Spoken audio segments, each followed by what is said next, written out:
এটাই হচ্ছে আমার দুষ্টু মিষ্টি ছোট্ট বোন, যার রয়েছে অনেক গুণ।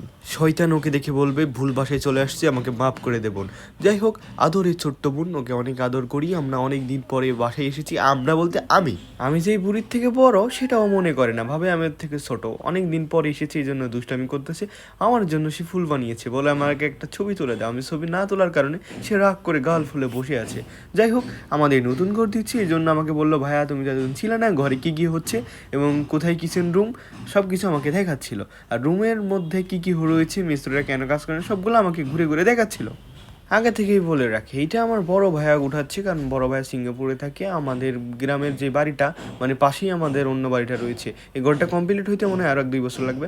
তাকে একটু ছোলোমো মুডে বানিয়ে দিলাম, সে নাকি টিকটকার হবে। তাকে বুঝাইলাম যে টিকটক করা ভালো না, বললো ঠিক আছে ভালো না হলো তাও করে দাও, তো করে দিলাম। আপনারা যারা নতুন সাবস্ক্রাইব করবেন না, যাদের এরকম দুষ্টু মিষ্টি একটা বোন আছে তারা বুঝবেন, যদিও জ্বালায় বাট বোনগুলো অনেক আদরের হয়ে থাকে।